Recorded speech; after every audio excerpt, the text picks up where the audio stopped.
Je m'appelle Sophia Bette. Initialement, je suis éducatrice spécialisée, donc j'ai toujours été intéressée depuis mon plus jeune âge. J'avais 7 ans quand j'ai choisi de travailler dans tout ce qui concernait l'humain, le développement de la personne, quel que soit le trajet de vie. Ça peut être des personnes atteintes d'un handicap, une maladie, ou tout simplement des personnes qui ont un besoin de mieux-être, de trouver un petit peu leur voie. J'ai des adolescents, j'ai des personnes âgées, des personnes avec du Parkinson. On fait quoi avec les chevaux, nous? On travaille sur quoi? Sur nos émotions. Sur nos émotions pour bien grandir et aussi sur notre motricité. Oui. Et aussi un petit peu sur la communication. Hein? Oui. Oui. 1, 2, 3. Allez, trouve une solution pour grimper. Allez, trouve ta solution. Trouve ta solution. Tu peux. Trouve ta solution. Ah, extra. Oui, en haut de la montagne. Un cheval n'a jamais de jugement envers nous, il nous prend tel que nous sommes, il ne se pose pas de question de savoir si on boite, si on est de travers. Il est pleinement et uniquement là pour nous. La seule chose qu'ils n'aiment pas trop, c'est quand on n'est pas cohérent avec nous-mêmes. C'est-à-dire qu'ils arrivent aussi au niveau de l'émotionnel à percevoir si ce qu'on est en train de signifier dans le non-verbal et dans le verbal sont en corrélation. Mais comme il le signifie, ça permet d'ouvrir la porte à la discussion et à savoir qu'est-ce que la personne est en train de traverser émotionnellement. Donc c'est vraiment l'émotionnel, le physique, l'affectif et au niveau de l'éducation spéciale, aussi l'éducation du quotidien. Voilà, le savoir-être, le savoir-vivre. 1, 2, 3 et on souffle quand on fait les abdos.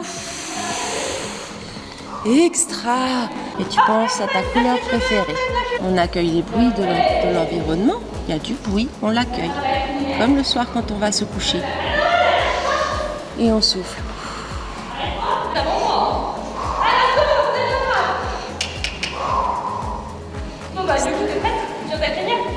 Rosalie, elle a 7 ans. Elle a une maladie orpheline qu'on a détectée depuis qu'elle est tout bébé. Et donc elle a commencé beaucoup de thérapies pour pallier à son handicap et la faire progresser au maximum. Merci. Le lien avec le cheval s'est créé très rapidement pour Rosalie. Elle a su être en confiance. Alors, plus facilement avec les poneys évidemment parce que ils sont plus petits. Mais voilà, Sophia a rapidement proposé de monter sur un grand cheval. Les premières séances étaient un peu difficiles parce que la hauteur, voilà, c'est pas évident. C'est pas forcément le cheval en lui-même, mais c'est la hauteur. Et donc une fois qu'elle a pris confiance, et c'est surtout Sophia qui met en confiance les enfants, voilà, le lien s'est fait rapidement et maintenant elle réclame régulièrement de monter sur le grand. Et voilà, elle a vraiment acquis beaucoup de choses, mais pas au-delà des compétences physiques. Hein. C'est vraiment d'un point de vue émotionnel aussi que ça aide. On appelle ça la médiation avec les équidés, avec une mention équithérapie pour ma part. Ça peut être de l'hypothérapie aussi pour les personnes qui sont plus spécialisées dans la rééducation des traumatismes moteurs. Bien évidemment, dans mon accompagnement à moi en tant qu'éducatrice spécialisée, je fais un accompagnement extrêmement global des personnes. C'est-à-dire qu'on va venir accompagner tous les aspects qui font qu'une personne se déploie et grandit ou vit le mieux possible. Donc il y a un aspect aussi moteur où on va venir soit entretenir les capacités physiques de la personne, soit au contraire renforcer les capacités physiques en fonction de chacun. Il y a des personnes qui vont avoir des maladies orphelines. Eux, ça va vraiment être de l'entretien aussi de tout ce qui est le bon tonus musculaire, les articulations, les tendons, les muscles. Et le cheval, c'est vrai qu'il favorise énormément et facilite cet accompagnement-là parce qu'il est extrêmement motivationnel et très bienveillant. Oui, tiens. Waouh, qu'est-ce qu'il y a comme jeu? Oh là là. Waouh. Allez, commence à marcher. Elle a commencé à avoir le tonus de la tête, donc un enfant lambda c'est 3 mois, elle c'était à 1 an. Elle a réussi à se mettre en position assise à 2 ans, c'est juste quand on a commencé avec Sophia. Donc Sophia, elle a vu tout son développement, donc elle a accompagné dans l'apprentissage de la position assise. En fait, ça englobe toutes les autres séances qu'on fait à côté avec kiné, psychomote, ergothérapeute, donc c'est tout ce qui est prise motricité fine, ça l'englobe tout dans une façon très ludique, dans laquelle Aitana elle se plaît beaucoup. Naturellement, elle montre son plus haut potentiel, que des fois quand on est dans un cabinet enfermé, on le fait pas parce que, elle le fait pas parce qu'il y a la fatigue, etc. Que là, le cheval l'impulse à faire plus de choses bien plus sympas et qu'elle adore. Et maman aussi. Tu veux mettre de la musique? Oui. Tu veux quoi? Tu veux quoi comme musique? Hein? Ah. Celle en espagnol? Oui. Alana, en fait, elle est mexicaine aussi, donc elle aussi, on fait souvent des séances en bilingue. Normalement, c'est une chanson qu'Alana réclame tout le temps.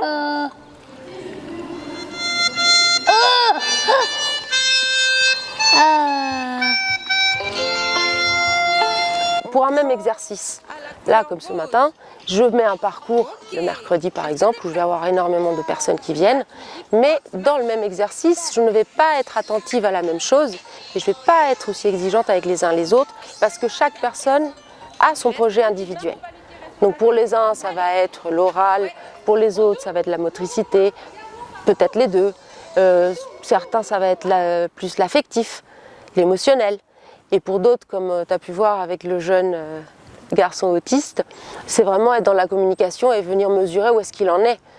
Parce qu'il sera autiste toute sa vie. Et là, ce qui est merveilleux, c'est cet endroit de rencontre, de va-et-vient, où on arrive à être ensemble grâce au cheval. Il arrive à se libérer de toute cette hypersensibilité qu'il a, parce qu'il est dans le plaisir. Et je crois que la notion fondamentale qu'amène aussi le cheval, c'est qu'on est là dans de la rééducation, mais dans un plaisir absolu, que ce soit pour moi en tout cas, et pour les personnes qui visiblement reviennent. Est-ce que tu vois des arbres? Montre-moi des arbres. Oui. On vient déployer tous nos sens, qu'on oublie souvent dans la société. On les apprend à la maternelle, les 5 sens, et après on les met de côté. Sauf que c'est ce qui fait l'essence de notre existence, les 5 sens. Nous, on vient vraiment pouvoir se saisir et sentir pour pouvoir trouver des solutions et réajuster notre prise de décision. Les émotions, de même. Si on a peur, c'est une information. Ce n'est ni mauvais, ni bon. C'est agréable ou désagréable, ça on l'aborde beaucoup. Qu'est-ce qui t'est agréable, qu'est-ce qui t'est désagréable au sein des émotions. Et ça nous permet de réajuster les choses de façon à se sentir le mieux possible dans la vie et dans le quotidien. Et ça, le cheval, il est maître là-dedans, dans le non-verbal, il se pose pas de questions, il a peur d'un truc, Le travail se décale, c'est-à-dire que ici elle travaille, mais après à la maison, on trouve qu'elle est plus calme, plus cadrée, et à l'écoute. Franchement, la thérapie, c'est c'est très top. bien. Oui. Ça apaise.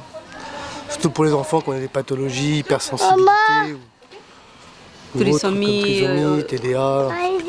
Ça lui a donné plus de confiance en lui. Parce que je vois à la maison, il prend plus d'initiative tout seul. Pour tout, pour se brosser les dents, il attend plus que je lui dise. Il fait de lui-même, donc il a plus confiance en lui. Le fait qu'il est hypersensible à tous les niveaux, c'est-à-dire les yeux qui sont plus, au niveau des odeurs, tout ça, ça lui apprend à gérer, parce que c'est un stress supplémentaire pour lui, tout ça. Donc il apprend à gérer. Puis quand il voit tous les petits copains, voilà, maintenant il a moins de mal au niveau des hyperacousiques, quoi. Il y a un petit peu la musique encore, mais ça va. Mais sinon, de ce côté-là, voilà. Actuellement, le monde du handicap, malheureusement, n'est plus, en tout cas il l'a été à un moment, mais il n'est plus accompagné de la même façon. Et on voit qu'il y a énormément de lacunes et énormément de méconnaissances sur l'indispensabilité de tous ces accompagnements-là, que ce soit avec les chevaux ou pas. Je parle aussi d'autres collègues comme des psychomotriciens, des ergothérapeutes qui viennent chercher des solutions pour ces personnes.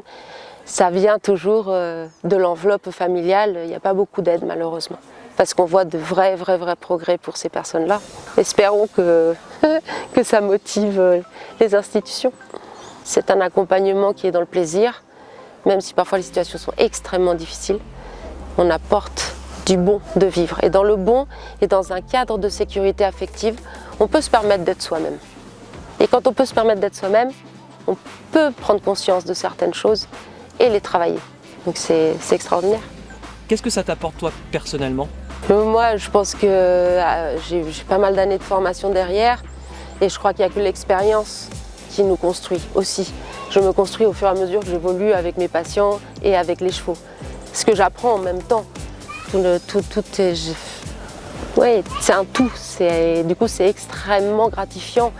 Ça m'émerveille, c'est le mot. Ça m'émerveille d'être témoin de ce qui se passe avec les chevaux et les personnes. Non seulement ça m'apprend, mais en plus ça me ressource, ça me régénère. Je sens qu'il y a du bon là-dedans. Voilà. On se voit après les vacances. D'accord?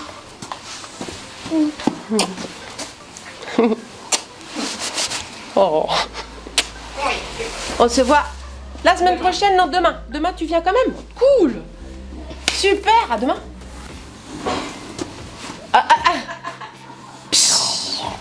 Allez, à demain, Itana. Comme ça.